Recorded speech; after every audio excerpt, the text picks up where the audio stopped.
Last player we want to talk about, we talked about 25 recruit.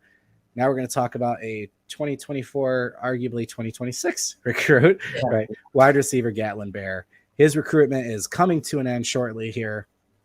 You've been kind of on top of this for a while, that a lot of folks thought Nebraska was the threat. And you've said this is a 2-team race between Michigan and Boise State for a while here. It's Michigan that gives him, we've talked about 100 times, everything they have to offer with, the connection with Loveland, being able to speak to Idaho.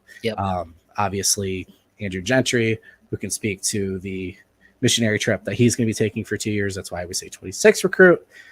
And then the sports medicine pieces. So he's checking out Boise State one more time. It's a guy that's arguably potentially going to be a 5-star by the end of this recruitment session. So where do you feel Michigan is today? I know we've talked about it a little bit, but how does Michigan feel about Gatlin Bear with his commitment on the horizon? Yeah, I mean, not much has really changed from Michigan's perspective in terms of feeling good about it. They walked away feeling really, really good about where they stood after his official visit. What was it, in June? Yeah, I mean, from talking to those around Gatlin, it's a 2-team race between Michigan and Boise State. And I know that people would look at Michigan and Boise State and go, well, why is Boise State an issue? Why the 2 teams don't even compare.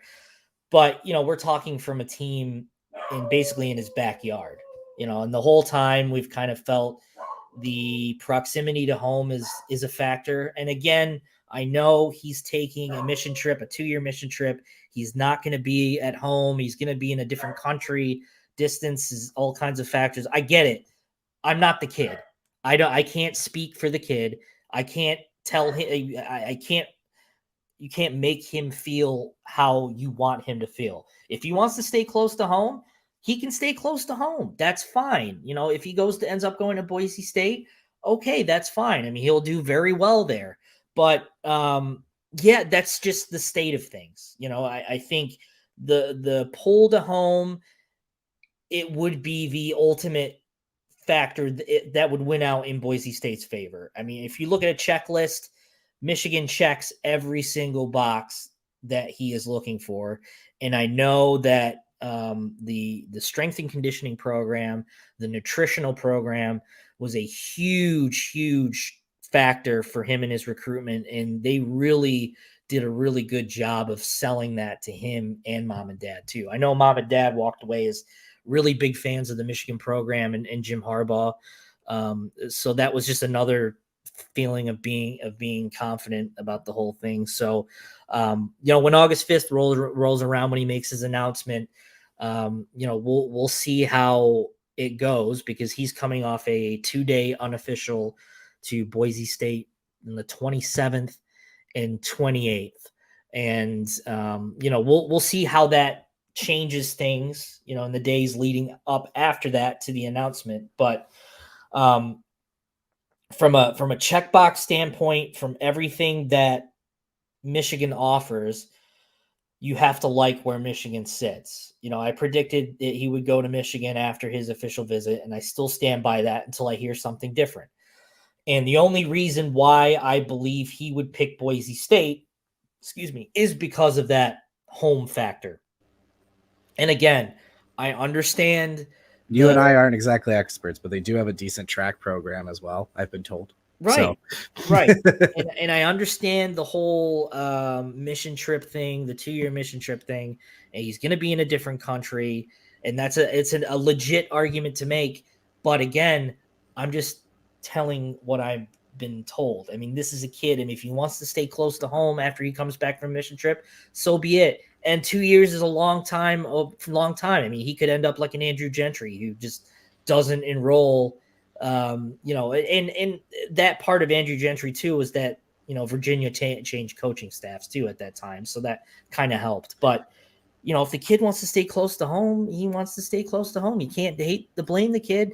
I mean, you can't make him feel how you think he should feel. It's, this is something that he wants to do. And if he picks Boise State, good on him. He's close to home. He's going to do great there. And just as he's going to do just as well as he would at Michigan. But I think, you know, when you look at a checkbox standpoint, Michigan provides everything that he's looking for.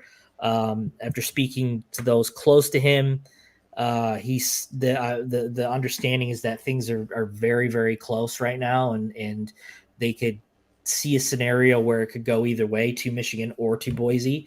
So we'll see. We'll see how that a 2-day unofficial goes for him to Boise State, and we'll kind of get a better feel and reassess once that happens. But, you know, right now, I think he ends up at Michigan. I don't know, and I'm not saying he will. I think he ends up at Michigan. And obviously my opinion could change, and I'm open to accepting that fact. But yeah, I mean, Michigan has felt really good about it. And there's no denying the type of game-changing athleticism that he would bring 2 years down the line. His speed is ridiculous. Yeah, so it would change, it would change a lot of things for Michigan. And yeah, I mean, it would be a big time land. So yeah, we'll see. I mean, we don't have to wait too long, fortunately. I mean, you know, we're talking about, you know, 4 or 5 days from now, we'll be taking this unofficial visit to Boise. So, yeah, we won't be waiting very long to kind of get a closure on this. He's just one of those really cool and great kids you want to be able to watch his story grow too. You know what I mean? Like, he's going to come in Olympic level track star, right? Come in, play football at Michigan. Might be, who knows what the ceiling is for him as a football player, right? Who knows what the ceiling is Olympic wise. And then what he could do off the field with, you know, his passion with medical stuff as well. Like, he just strikes me as a guy that if he came to Michigan, it would be just really interesting to watch his story and his time here. And he's going to be one of those guys that, you know, 20 years down the road where we're still talking about him doing something incredible.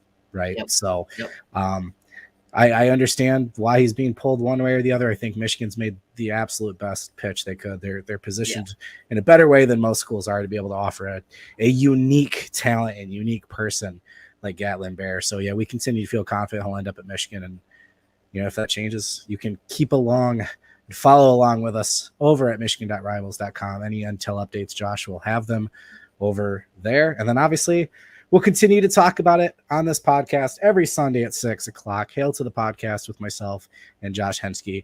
We will meet again next weekend to talk Big Ten Media Days and then kind of get a prep going for fall camp. And then the season's right around the corner. And like I said, we have a lot of exciting things to share with you guys in terms of coverage.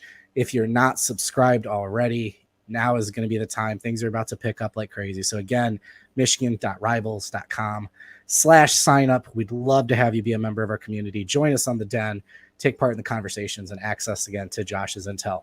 Other than that, though, we will see you next week, again, live Sunday at 6 on YouTube with Hail to the Podcast.